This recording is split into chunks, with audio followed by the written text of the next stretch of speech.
Mesdames, mademoiselles, messieurs, bienvenue à Métro News. Voici les principaux titres qui seront développés aujourd'hui. L'avocate de Samy Randall, maître Sybille Théarmeuse, estime que son client n'est coupable d'aucun crime.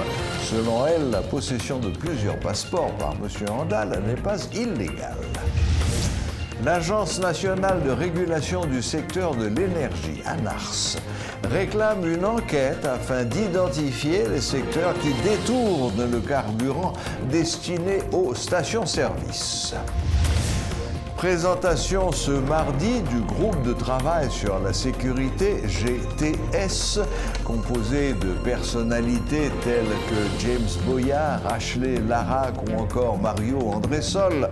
Ce groupe a pour objectif d'élaborer entre autres un plan de sécurité afin d'éradiquer les activités criminelles des gangs.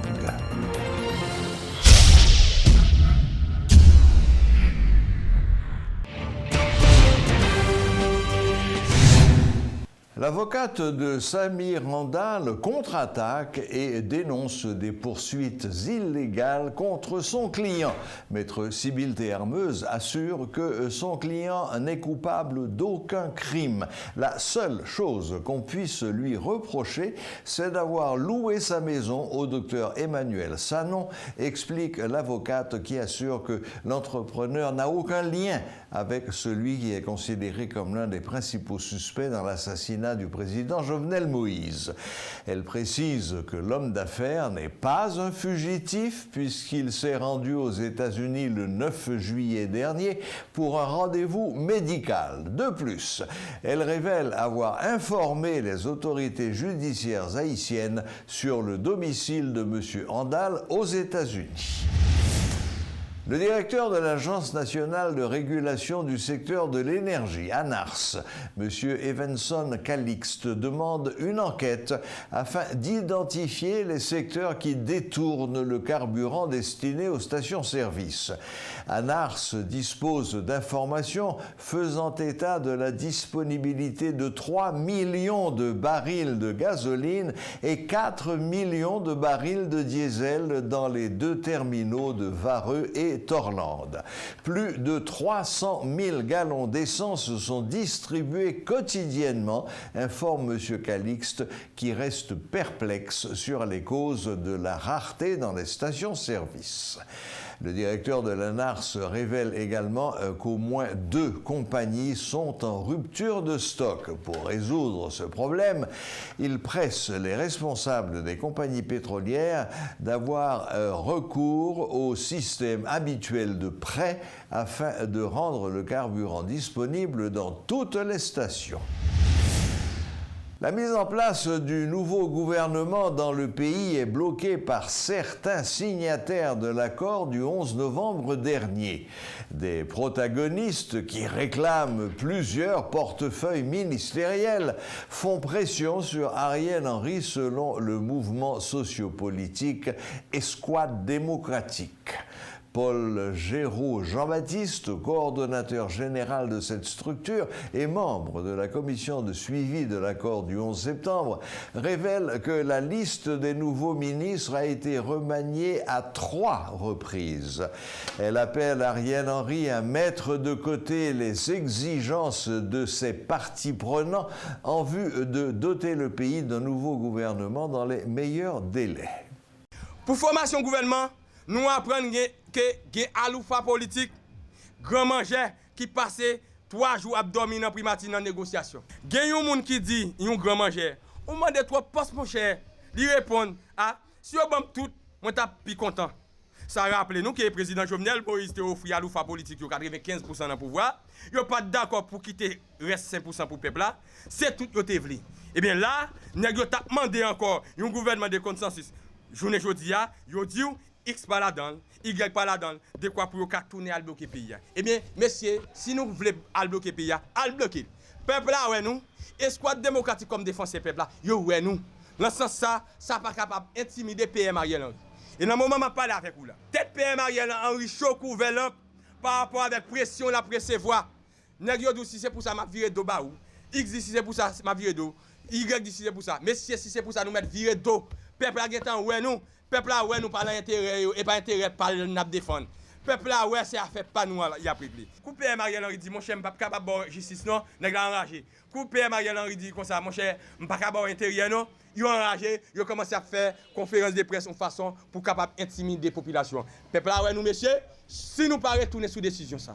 Si nous pas quitter PM Mariel Henry en repos, dans jou ka vinn yo escouade démocratique pral citer non tout monde qui t'a dormi dans primature yo, tout monde qui t'a fait combien liste qui t'a fin fait pour formation gouvernement chiré, tout monde qui empêché PM Ariel Henry avancer, qui empêché PM Ariel Henry penser pour peuple là côté ti monde pas capable l'école femme enceinte a mourir, machin quoi boussal pas capable retourner. Comme messieurs ces âmes nous qu'on a bail, ces cartouches nous qu'on obligé comme si bail dans quartier populaire pour faire une a touyer l'autre et bien nous mettre à le faire si c'est pour ça escouade démocratique dit la dénoncer tout ça toute manœuvre ça.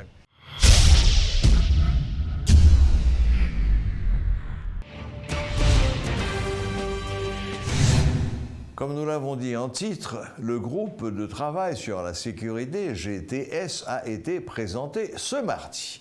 Composé de personnalités telles que James Boyard, Ashley Larac ou encore Mario Andressol, ce groupe a pour objectif d'élaborer, entre autres, un plan de sécurité afin d'éradiquer les activités criminelles des gangs, a déclaré Louise Carmel Bijoux. Le GTS entamera également des dialogues avec des membres de la communauté haïtienne de la diaspora en vue de combattre le trafic illicite d'armes à feu. Suivez les propos de Louise Carmel Bijoux. N'a mette force nous ensemble pour nous poser action ça yo. Youn représenter société civile là dans toute réunion avec l'État, institution pays étranger partenaire Haïti sous question sécurité. 2. Encourager l'institution police là, prendre toutes mesures pour mettre sous pied l'autre stratégie qui est capable de faire gang yo rentrer dans trou yo, ensemble en même temps qui montre acteur sans perdre du temps qu'insécurité a perdu force. Mettez sous pied un système qui voyager sous sécurité publique qui est capable de permettre de nous faire bon genre recommandation à la société civile là, l'État avec la police. Fait autorité locale yo avec notre tête l'État central là, ouais nécessité pour prendre en considération sécurité a tout monde, sécurité tout monde ak bien yo. Fait une campagne nationale sur éducation citoyen qui permettre moun yo changer comportement et puis faire promotion pour bon genre collaboration qui doit exister entre la police, citoyen yo ak tout acteur dans la société civile là. Proposer une stratégie pour mener action dans plusieurs niveaux pour combattre l'insécurité. En même temps, pour permettre l'amélioration de la vie moun dans zone côté bandit, c'est celle qu'on chante. Une manière pour faire promotion pour la paix et la sécurité qui durer longtemps. Faire une campagne d'éducation dans la diaspora, dans l'idée pour action groupe qui travaille sur la sécurité, joindre plus bon support dans le niveau international. Travail dans tête collée avec organisation qui dans diaspora, yon manière pour ba yo bon gens information qui permettre yo plus bien porter demande yo bon côté responsable politique américain yo dans ça qui concerne sécurité dans pays d'Haïti. Monter un dossier solide contre question trafic d'armes dans pays et puis faire quelques recommandations avec autorités dans l'État, avec partenaires pays étrangers pour nous arriver freiner machine l'amour ça. Le Service national de gestion des résidus solides, SNGRS, adopte de nouvelles stratégies pour assainir la capitale avant les fêtes de fin d'année. Les responsables du SNGRS demandent à la population de collaborer dans le but de garder les rues propres. Suivez les explications de Marie-Ganette Galliotte du SNGRS. Travail ça, nous avons fait, nous avons fait plusieurs circuits. Zone d'intervention, c'était devant marché Gérald Bataille, c'était Clessine 2 à Kafourita, c'était route de Nazon, Safari, Bartoli, Hexagone, Acacia. Tout ça, c'est des points de stockage. Nous avons mis le fatra Kounia, après ça, dans 10-15 minutes, nous avons mettre fatra encore. Nous avons fait Avenue Poupla, Ora CTA, marché Miragouane, Pour Pétionville, nous avons travaillé dans le marché Pétionville. Là, nous connaissons qui ça veut dire, quantité de fatra nous avons dans le marché. Ensuite, nous avons fait grand action, Juvenal. Après ça, sur Port-au-Prince, nous avons fait rue Pavé, rue Magasin de l'État, rue des Miracles, Champ de Mars, rue des Cazennes. Carrefour Gérald Bataille, là, Delma 33, Saint-Patrick. Qui ça veut dire pour nous? Nous faisons zone MSPPO là. Nous faisons 3 jours là avant nous réussir à enlever quantité de déchets. Ça, nous faisons environ près de 2000 m3 là-dedans. Nous faisons route frère, zone académie, police, nous faisons Pernier, boulevard 15 octobre, tabac, de place Hugo Chavez sous tabac. Nous faisons boulevard Jean-Jacques Dessalines, CNET plus en bas, qui travaille sur la saline faite, actuellement l'action libre. Nous faisons Arrêtement, avenue Bolos, Fleury-Bassier, rue Alette, et Larac, rue Joseph Janvier, rue Oswald Durand, l'hôpital général, rue Monseigneur Guillaume, rue Saint-Honoré, avenue d'O ANDC. Nous travaillons dans toutes les communes. Cité Soleil, Équateur Bouquet, qui nous pouvons arriver sur eux, nous déjà travaillons sur circuit. Je dis à nous Pétionville encore, parce que travail Pétionville est en pile, parce que marché au bail en pile fatra, 2 concerts avec magistrats, nous travaillons ensemble avec eux, même si son task force, qui a une instance, ministère TPTC là-dedans, mais là, nous venons, nous pas dans la commune, nous comme ça, nous les magistrats, nous planifions avec eux. Nous avons un bilan partiel du 17 au 22 novembre 2021. Nous avons fait balayage, nous avons fait entassement et enlèvement. Nous avons ramassé 10 290 m3 de déchets qui sont enlevés dans la zone métropolitaine. Et que c'était Port-au-Prince, Pétionville, Delma, Tabac qui étaient bénéficiés de ça. Nous avons fait 6 jours pour nous faire travailler ça. Matériel logistique, nous avons 31 camions en moyenne qui ont un cubage de 16 m3. Nous avons 3 compressifs de 35 m3 parce que nous travaillons dans la task force, nous travaillons pendant la journée, mais le groupe PM, SNGRSA, est obligé de prendre compressif pour te mettre carburant là-dedans, pour être capable de faire travaux de finition, parce que c'est important, nous balayer et puis pour nous lever des déchets. Nous faisons 579 voyages entre camions à compressif et que nous boulons 5400 gallons de carburant entre flotte, là nous parlons des flottes, sont l'odeur et puis nous sommes obligés de gagner un camion là-dedans. Presque chaque flotte a 7 à 8 camions derrière pour nous faire travail ça. Alors pendant nous Gérald Bataille ici nous sur route Maïgatéa, SEI dans centre-ville là, il fait l'hôpital général, il fait toute zone ça et puis zone Arrêtement pour venir et faire bolos nous avons gagné et CNE qui était là-dedans. Nous pensons que c'est une perspective ça yo intéressant, initiative ça c'est très bonne initiative, résultat probant parce que sur nouvelle direction ça SNGRS nous travaillons dans ce sens ça parce que ma dit nos missions nous c'est pas chaque jour à courir des fadra. Je ne dis à nous demander pour tout le monde collaborer, nous demander population faut nous joindre une collaboration, le comportement il faut que changer vis-à-vis des déchets parce que là on parle des fadra ou un aspect démographique qu'il y avait, ou un aspect topographique parce que gens nous allons ramasser fatra dans Pétionville, c'est pas comme ça nous allons ramasser dans tabac. On veut dire compressif nous yo ont largeur bien déterminé, largeur route c'est 7 mètres et que des fois pas gain route lié avec un problème urbanisation. Ça veut dire chaque commune a une spécificité yo, nous avons gens et que nous planifier avant que nous fait travail ça. Un test du Covid réalisé dans les 72 heures, le respect des 14 jours après l'injection des 2 doses de vaccin, telles sont les exigences posées par les États-Unis aux voyageurs étrangers.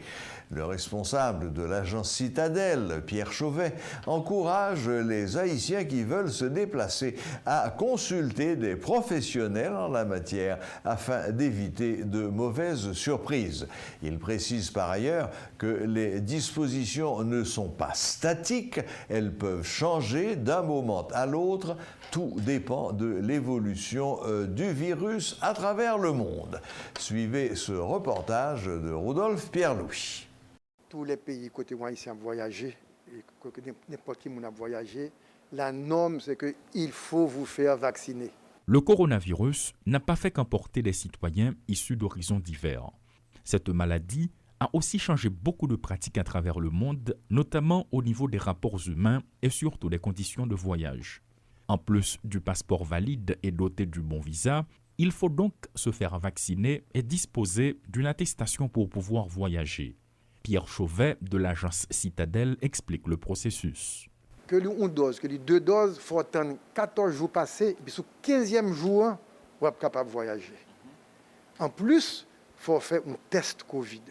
Soit un test antigène, soit un test PCR qui est plus cher, ça dépend du pays qu'on va aller. Donc, il y a beaucoup de particularités. Non, Johnson, c'est une seule dose, mais il faut attendre quand même 14 jours, et puis à partir du 15e juin, on est capable de partir. Donc, ça dépend du vaccin. Hein. Vaccin 2 doses, il faut prendre tous les 2 doses.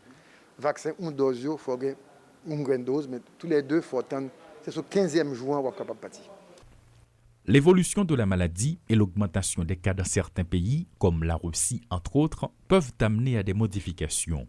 Les dispositions sont fixées par les experts en santé suivant les derniers développements de la pandémie, que cela plaise aux voyageurs ou pas.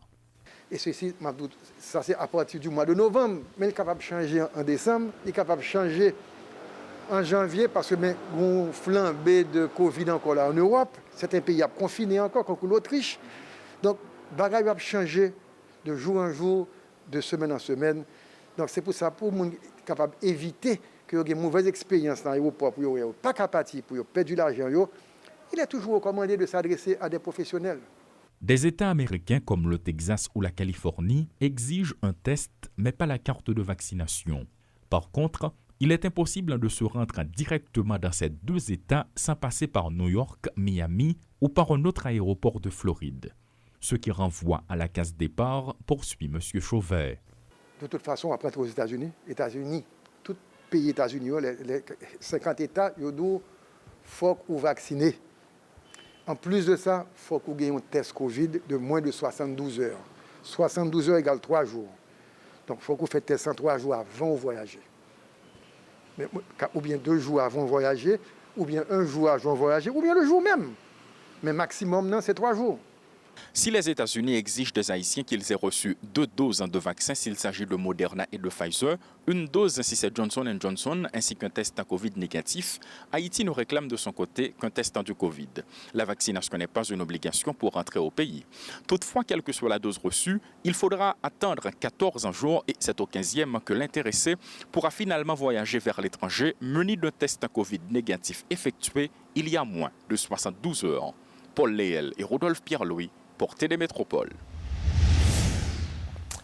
Voilà, la boucle est bouclée. Merci de nous rester fidèles. Mais ne quittez pas l'antenne car juste après Métro News, vous allez pouvoir suivre mon interview avec William Savary. Elle porte sur l'importance de la formation professionnelle dans un pays comme Haïti.